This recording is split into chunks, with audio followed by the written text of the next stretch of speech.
तुम्हाला काय वाटतंय?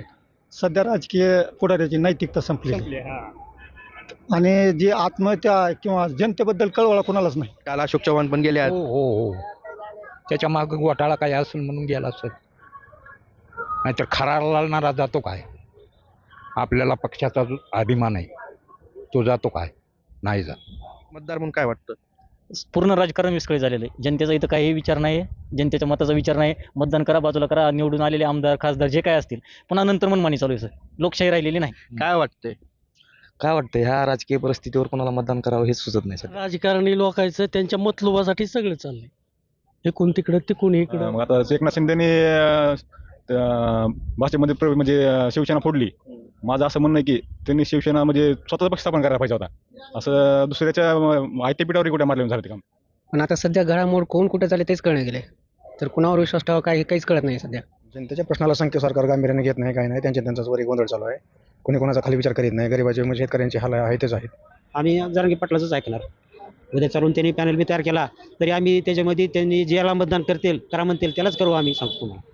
आम्ही एक मतदाता म्हणून आम्ही समजा अमुक उमेदवाराला मतदान करायचं आणि त्यांना वरी काळा बाजार करायचा. जनतेच्या हातातलं सरकारच राहिलेलं नाही, पुढाऱ्याचं सरकार. शेतकऱ्याच्या कुठल्या पिकाला हमी भाव नाही, काही नाही. ती काय असंच आहे. मागच्या महिन्याखाली अजितदादा गेले, त्याच्या आधी शिंदे साहेब गेले, मुख्यमंत्री झाले, सगळं असलंच आहे. आता जे नवीन सरकार आलेलं आहे शिंदे साहेब ते आपले चांगले आहेत माणसं आपलं कर्मचाऱ्याकरता बरे आहे ते. सगळा मथळा आहे, येड्याचा बाजार. मतदान आता काय तुम्हाला सांगायची घटना म्हणजे आम्ही भाजपची माणसं आहे आणि आपल्याला 100% भाजपला मतदान करणार आहेत आम्ही. आता तुम्ही म्हणतात भाजपचे आहेत तुम्ही. भाजपनंच अशोक चव्हाण यांच्यावर आरोप केले होते, भ्रष्टाचाराचे आरोप केले होते, अजित पवार यांच्यावर आरोप केले होते, भाजप सरकारनंच आरोप केलेले आहेत. आज तेच भाजप सोबत आहेत. मग काय वाटतं एक भारतीय जनता पार्टीचा कार्यकर्ता म्हणून तुम्हाला काय भावना आहेत तुमच्या? ती त्यांची स्वतःची कातडी वाचवण्यासाठी चालली असं माझं मत आहे बरं. राजकीय सगळं वातावरण हे दूषित झालेलं आहे असं दिसतं. परंतु हे शेवटचं आंदोलन आहे जरांगे पाटलांचं की शासनानं जर लवकरात लवकर दखल नाही घेतली तर उभा महाराष्ट्र पेटल्याशिवाय राहणार नाही. 2019 नंतर राज्याचं राजकारण हे पूर्णपणे बदललेलं दिसतंय. 2019ला शिवसेना, राष्ट्रवादी आणि काँग्रेस यांचं एक महाविकास आघाडीचं सरकार स्थापन झालं. त्यानंतर 2-2.5 वर्षानंतर एकनाथ शिंदे यांनी बंड करत भाजपसोबत नवीन सरकार स्थापन केलं. त्यानंतर पुन्हा राजकारणामध्ये बदल झाला. शरद पवार यांच्या राष्ट्रवादी गटात 2 गट झाले, राष्ट्रवादी पक्षात 2 गट झाले आणि अजित पवार यांनी एक सेपरेट गट, स्वतंत्र गट स्थापन केला. त्याच्यातच चिन्ह आणि पक्ष हे अजित पवार यांच्या गटाला दिलं गेलं. त्याचप्रमाणे शिवसेना पक्ष आणि चिन्ह हे एकनाथ शिंदे यांच्या गटाला दिलं गेलं. काल अशोक चव्हाण यांनी राजीनामा दिला, आपल्या काँग्रेस सदस्यत्वाचा आणि आमदारकीचा राजीनामा दिला. आज त्यांचा भाजपमध्ये प्रवेश असल्याचं एक कळतंय. एकंदरीतच या घडामोडी घडत असताना जनतेला काय वाटतं, एक मतदार म्हणून त्यांच्या काय भावना आहेत ते थेट त्यांच्याकडून आपण जाणून घेऊया. आज ज्या घडामोडी राज्यामध्ये घडत आहेत, काल अशोक चव्हाण यांनी राजीनामा दिला, त्याच्या आधी अजित पवार गट एक निर्माण झाला, त्याच्या आधी एकनाथ शिंदेंनी बंड करून एक सत्ता स्थापन केली. 2019मध्ये शिवसेना, राष्ट्रवादी, काँग्रेस यांची आघाडीहून एक सत्ता स्थापन झाली. हे म्हणजे सत्तेचा खेळ तर चालूच आहे, पण याच्या मागे एक जनतेच्या प्रश्नाला बगल दिली जाते असं वाटतंय का? जनतेच्या प्रश्नाला बगल देण्याचा प्रश्नच त्यांनी ठेवलाच नाही काय. त्यांचेच प्रश्न मिटवण्यात व्यस्त आहेत लोक. नेते मंडळी त्यांचेच प्रश्न मिटवण्यात व्यस्त आहेत. जनतेच्या प्रश्नाकडे कोणाचं लक्षच नाही. शेतकऱ्याच्या प्रश्नाकडे लक्ष नाही, युवा रोजगाराविषयी लक्ष नाही. आज कित्येक MPSCची भरत्या चालू आहेत, त्याकडे काय होतं आहे, कुठे किती घोटाळे होईल काहीच माहीत नाही. भरती प्रक्रियेचं काय चालू आहे, की कुठं काय चालू आहे काहीच माहीत नाही. ते त्यांच्या प्रश्नात व्यस्त आहेत. हेच मत आहे. बाकी काय मत आहे? आपण कोणाकडे जायचं, कोणाला मतदान करायचं, आपण आपला पर्यायच निवडू शकत नाही सध्या. आता सध्या आता पुढच्या महिन्यात आचारसंहिता लागेल, लोकसभेची निवडणूक 2 महिन्यावरून टिपली. काय वाटतंय? काय वाटतंय ह्या राजकीय परिस्थितीवर कोणाला मतदान करावं हेच सुचत नाही सध्या. आपण कसं मत, आपण आपलं मत कोणाला द्यावं, बरोबर आहे? हाच प्रश्न आहे. प्रश्नच आहे, आपल्यालाच प्रश्न आहे. कुठले मामा? आम्ही पूर्व लोटेचे. लोटा पूर्व. बरं. काल अशोक चव्हाण यांनी राजीनामा दिला, माहित झालं का? होय. का आता आज भाजपमध्ये प्रवेश आहे त्यांचा? काय वाटतं तुम्हाला राजकीय घडामोडी राजकारणी लोकांचं त्यांच्या मतलुबासाठी सगळं चाललंय. एकूण तिकडं तिकून इकडं असामान्य माणसाचे त्यांनी काय पडलेलंच नाही ना, कुठले कामं बी नाहीत. शेतकऱ्यांच्या प्रश्नाकडे दुर्लक्ष वाटतंय का? दुर्लक्षच आहे. हो, दुर्लक्ष आहे. त्यांचंच बघते इकडून तिकडं, कुठं कोणत्या सत्तेत कसं जायचं हेच गोंधळ चालू आहे त्यांचा. हा, बाकीचं काय आहे कुणाचं? अजिबात नाही, सामान्य माणसाचं नाही, शेतकरीचं नाही, काय नाही, कष्टकरीचं. आता आज मी नोंदीसाठी बघायला आलतो इथं, कुणबी नोंदीसाठी. मग ते ऑफिसमधले कुणीच नाहीत, उस्मानाबादला गेली म्हणले. इथं गेला, इथं म्हणतात वाचणारा माणूस आणा उर्दूतला. आम्ही कुठून आणायचा? यांचं काम आहे का नाही? माणसं नेमलेत ना, माणसं नेमलेत, पण ती म्हणतात माणूस आणा. या पिशलवाले कोण माणसं हे नव्ह का, येडेवणी हुडकीत फिरता आपलं. काय करायचं? ही सर नोंद सापडली, नोंद बघितली का नाही अजून त्याच्यासाठी नाही, ते काय म्हणले साहेब की बाबा तुमचं उर्दूच आहे रेकॉर्ड गावचं, तुम्ही माणूस आणा हुडकून वाचणारा, उर्दू फारसी काय असेल ते. आम्हाला माणूसच मिळाना, आणि माणसं तर नेमलेले आहेत. मग कुठं गेले माणसं नेमलेले? म्हणजे पूर्णपणे गैरसोय चालू आहे. गैरसोय चालू या. जरांगे पाटील आज 3 दिवस झालं 3 अन्न दिवस पाणी झालं विना अन्न बसलेत पाणी आरक्षणासाठी.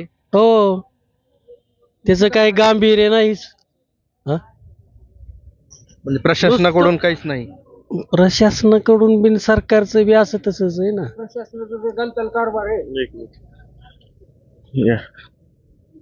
बोला मग, कुठले तुम्ही? आम्ही पूर्व लोटीची लोटा पूर्व. तुम्ही कशाला आलात? तुमचं नोंदी करताच आलेलो. नोंदी करतात आलात. आता हे जे घडामोडी चालू आहेत, राजकीय घडामोडी वरच्या लेवलला चालू आहेत जे, त्यामुळे तुम्हाला काय वाटतंय की म्हणजे आम्हाला तिचं काही घेणं देणंच नाही, आमच्याकरता नाहीच काही. तर आम्हाला काय करायचं? कुणी कुणकडे गेला का? आम्हाला ज्याला जे माणूस योग्य वाटेल, आमच्या कामाचा असेल त्यालाच आम्ही मतदान करू. आम्हाला पक्षाचं घेणं देणं नाही, काही नाही. बरोबर आहे? बरोबर. हा, काय करायचं आम्हाला? आम्ही काय विचार करायचा ती? काय वाटतंय पुढच्या 2 महिन्यात लोकसभा आहे? हा, आम्हाला जी योग्य माणूस वाटेल त्याला आम्ही मतदान करणार. तुम्ही काय इथं नोंदीसाठी आलात का तुम्ही पण? नोंदीसाठी. काय अडचण आली, समस्या काय? ही काहीच अडचण आमची बंधुराजच आहे. आम्ही त्याच्यामुळे 2 जण बसलो.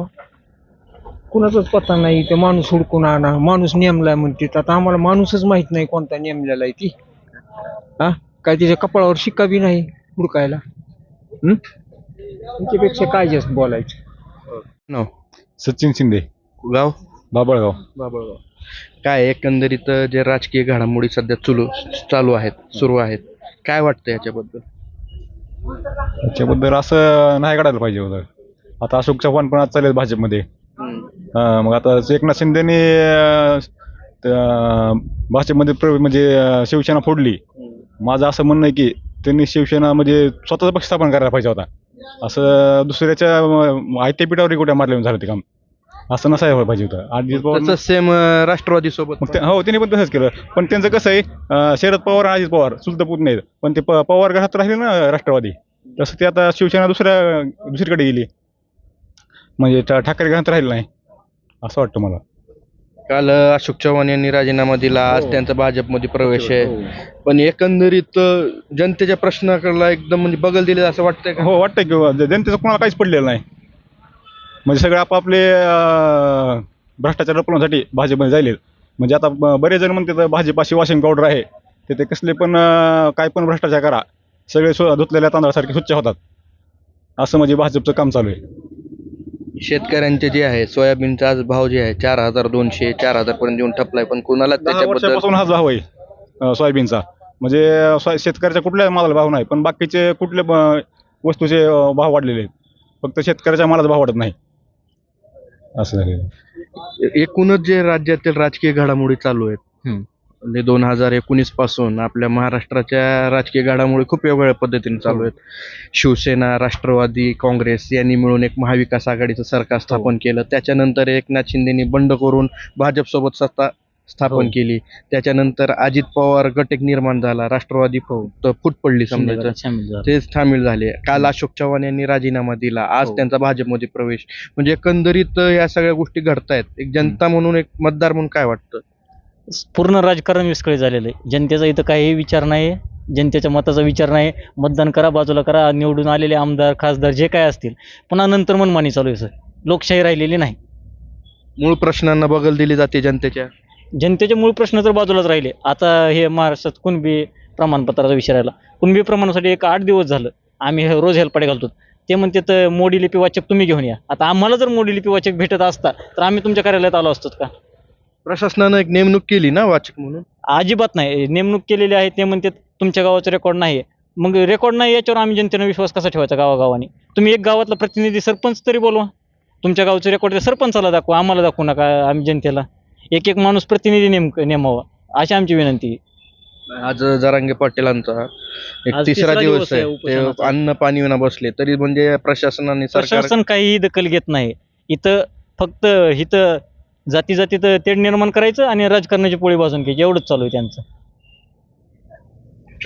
पण जनतेच्या प्रश्नापासून म्हणजे बरं कुणबी प्रमाणपत्र द्यायला 54 लाख नोंदी आहेत असं म्हणलं होतं.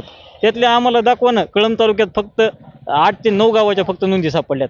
त्यात देवदानोरा झालं, हे काय ते दिवाणी शेलगाव, आवड शिरपुऱ्यात 2 नोंदी. मग ह्याचं रेकॉर्ड आहे का नाही? काही ठिकाणी काय म्हणतात रेकॉर्डच नाही आहे. मग रेकॉर्ड नाही आहे तर गाळ झालं. मग रेकॉर्ड नाही आहे तर त्याला जिम्मेदार जनता आहे का? आमच्याकडे पोचपावती नसेल तर तुम्ही पोचपावती नाही म्हणून आम्हाला घरी वापस लावतो आणि तुमचं रेकॉर्ड पूर्ण गायब होते. म्हणजे रेकॉर्डचीच हेराफेर होईल. म्हणजे आरक्षणाच्या मुद्द्याला जे आरक्षणाच्या गांभीर्य मुद्द्याला धरून- प्रशासनाकडे पाहिजे ते दिसत नाही. अजिबात नाही. अजिबात नाही. मोडी लिपी आणि उर्दू दोन्ही पण आहेत का? कसं आहे म्हणजे? मोडी लिपी उर्दू ह्यांच्याकडे ट्रान्सलेटर कोणीही नाही. ट्रान्सलेटर कोण होता तर आमच्या पसला ट्रान्सलेटर एक्सपायर झाला असं उत्तर दिलं जाते. नवीन कोणी तर उस्मानाबादला आहे आणि आम्ही चेक केल्यात.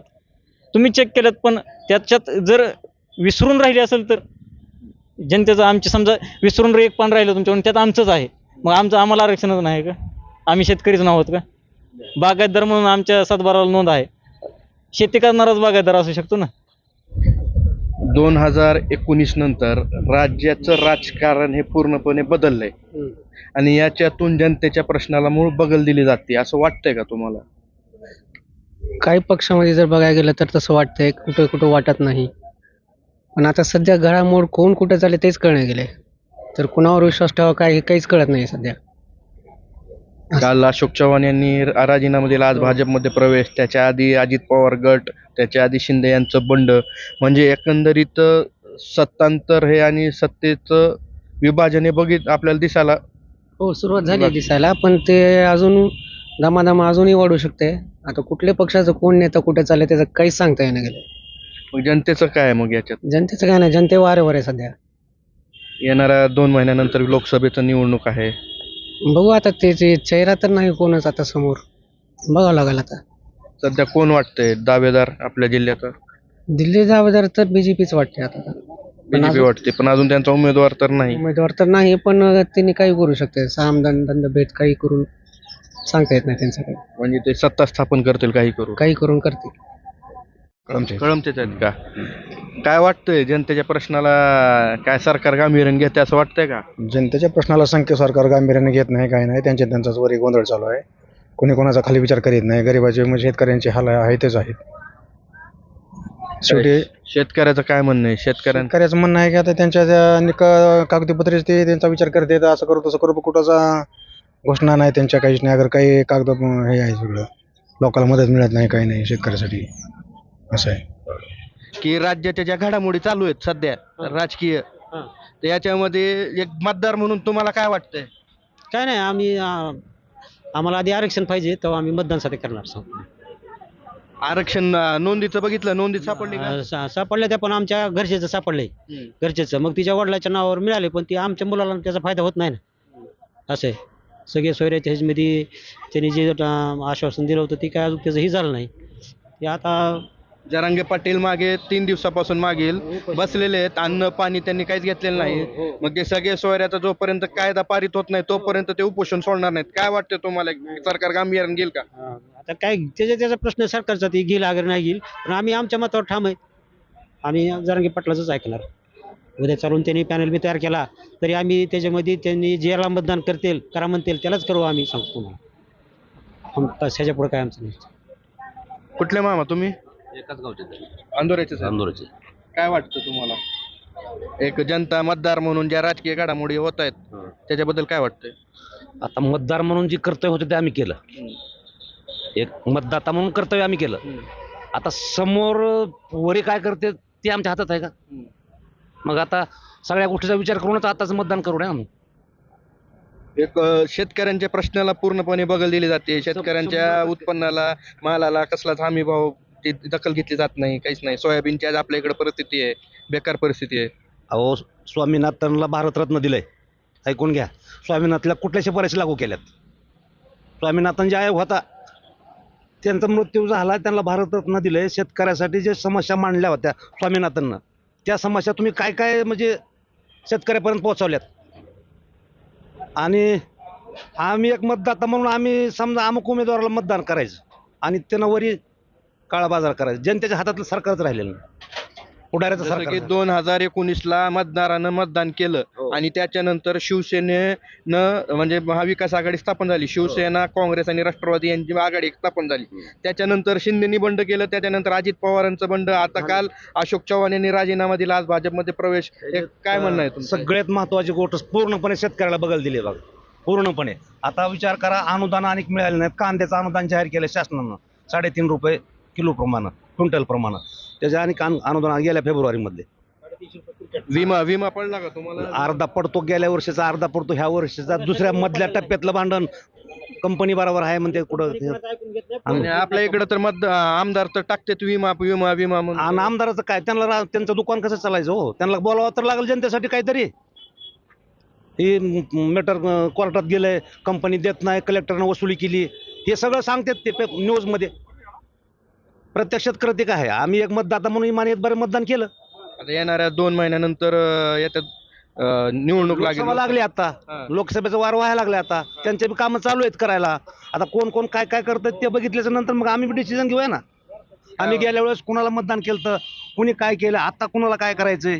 काय वाटतं यावेळेस कोण राहील? नाही, तो भविष्यवाद मी नाही, किंवा एक्झिट पोल देणार माणूस मी नाही. मी एक सर्वसाधारण शेतकरी माणूस. मतदार म्हणून काय भावना आहे? मतदार म्हणून हे काय भावना व्यक्तच केले की मी आम्ही तुम्हाला इमानदारीनं मतदान करायचं, तुम्ही वरी हे करताल म्हणून. आणि तुम्ही ती काय खोक्या पेट्या काय म्हणते ती घेणार आणि जाणार असं म्हणतात आणि करणार. आम्ही काय करायचं? नंतर राज्याच्या घडामोडी पूर्णपणे बदलल्या. एक मतदार म्हणून तुम्हाला काय वाटतं? हे सगळं शेतकऱ्याच्या ह्याच्यात चाललेलं आहे सध्याच्याला. शेतकऱ्याच्या विरोधात असल्याने सगळं म्हणजे निर्णय घ्यायला लागले शासन.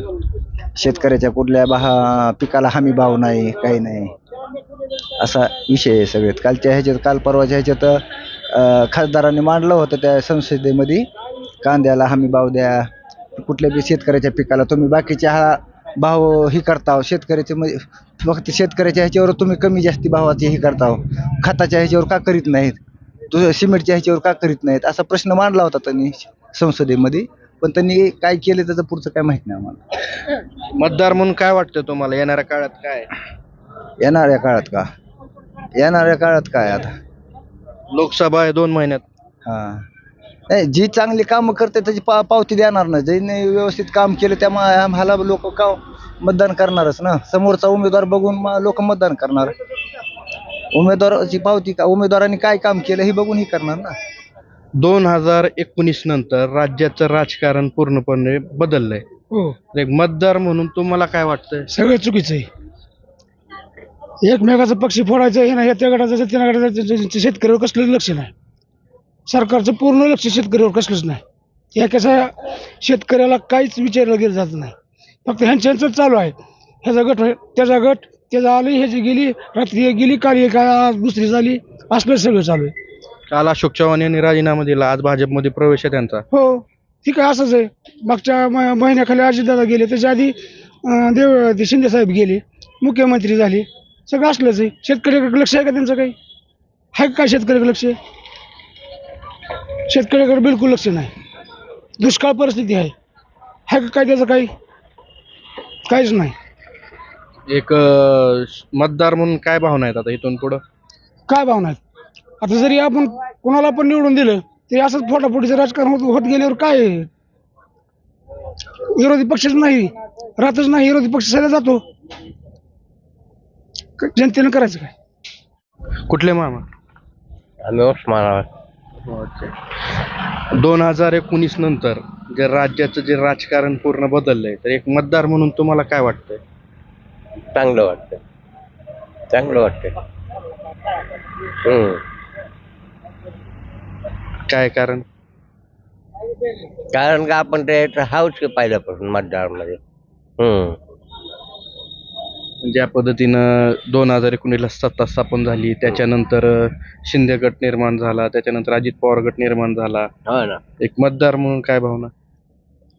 आता हे जे नवीन सरकार आलेलं आहे शिंदे साहेब, ते आपले चांगले आहेत माणसं. आपलं कर्मचाऱ्याकरता बरे आहे ते. आता हे मोदी साहेब आले ते भ्यायचे आपलं गोरगरिबाला साथ देणार आहे. बरं आहे आपलं. कुठले मामा? बोपला काय नाव?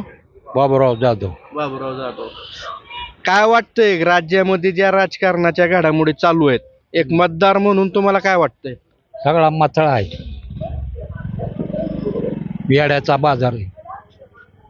तुमच्या काळात असं नव्हतं, पण आता एक राजकारण वेगळ्याच थराला गेलेलं काय दिसतंय. नाही, कुणी कुठं खाण्यासाठी डेहऱ्या भरण्यासाठी कुठं चाललंय. काल अशोक चव्हाण पण गेले आहेत. हो.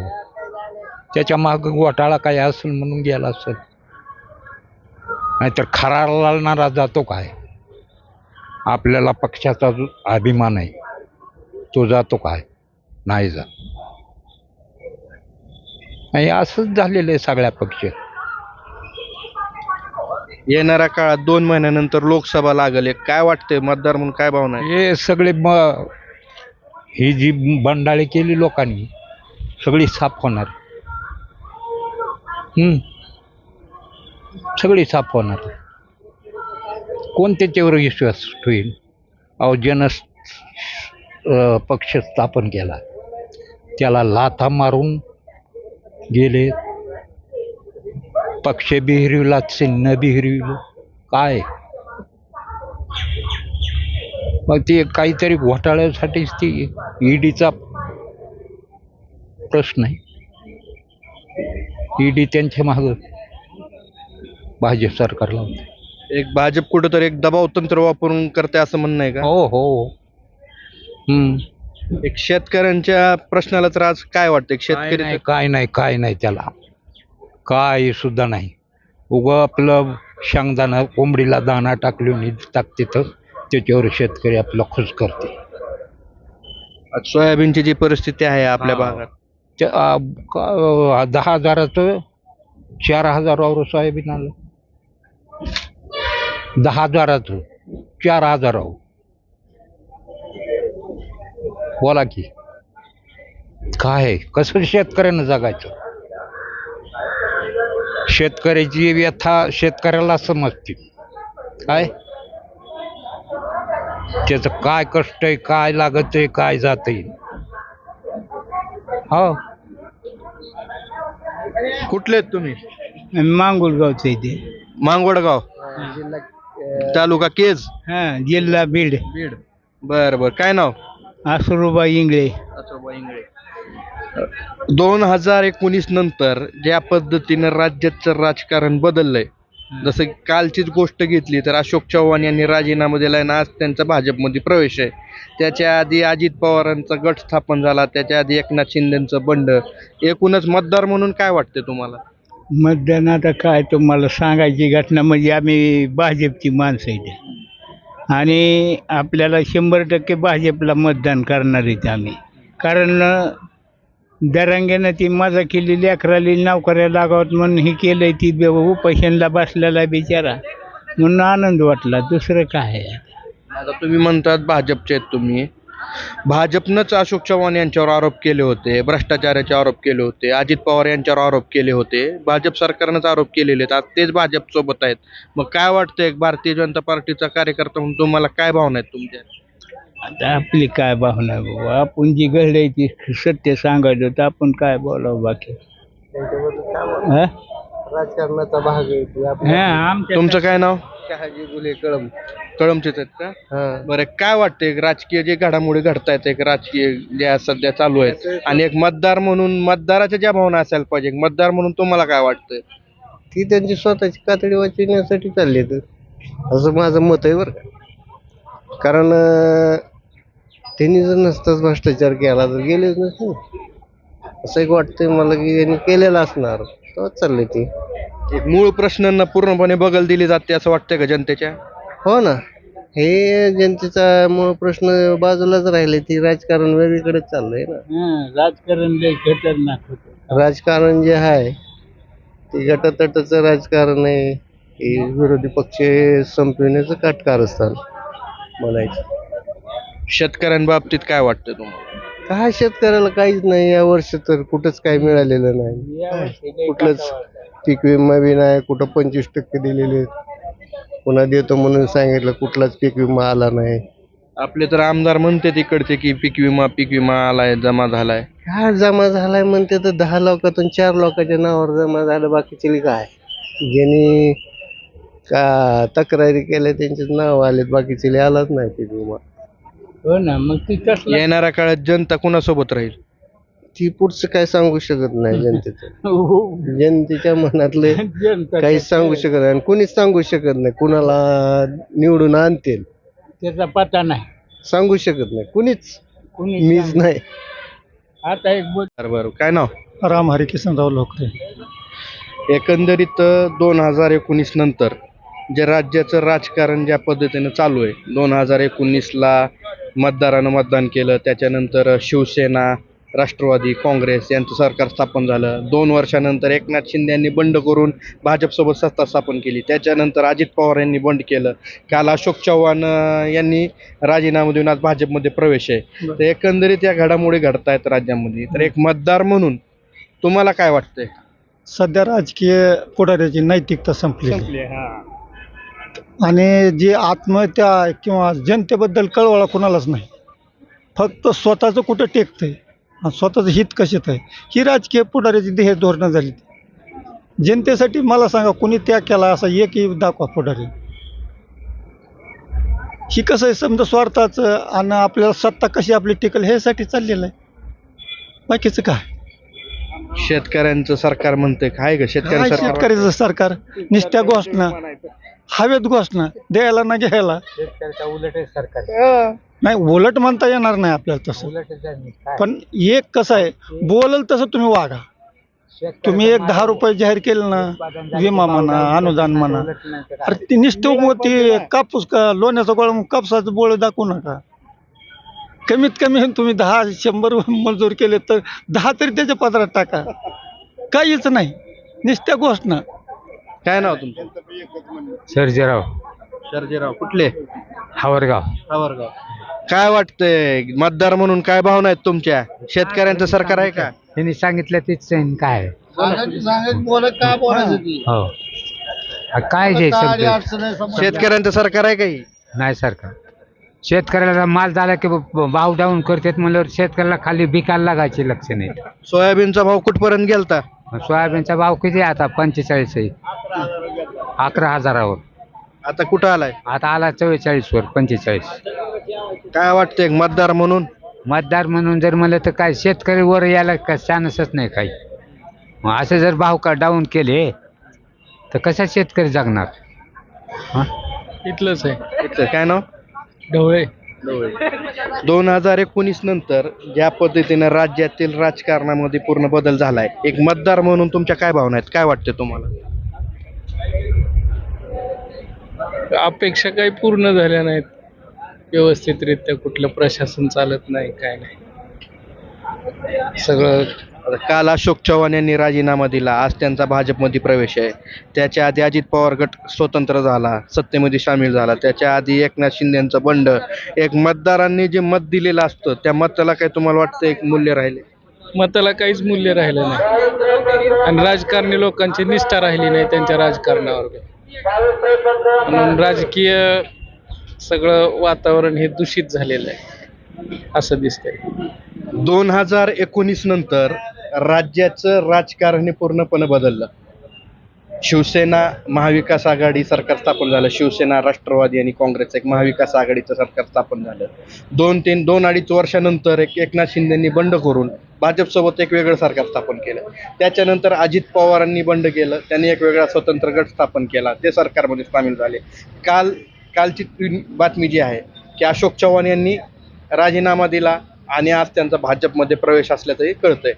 एकंदरीत एक मतदार म्हणून तुम्हाला काय वाटतंय की चालू आहे सगळं? जेवढे काही राजकीय नेते आहेत ज्यांनी आजपर्यंत वेगवेगळी पदं भूषवली, मंत्री असतील, मुख्यमंत्री असतील, किंवा ज्या त्या पक्षांनी त्यांना मोठं केलं किंवा राजकीय नेत्यांनी त्यांना मोठं केलं, समाजानं त्यांना मोठं केलं, मतदारानं त्यांना मोठं केलं, परंतु आजच्या परिस्थितीला त्यांना समाजाची गरज नाही, राजकीय नेत्यांची गरज नाही, किंवा चालू घडामोडीतील सर्वसामान्यांच्या प्रश्नांची गरज नाही.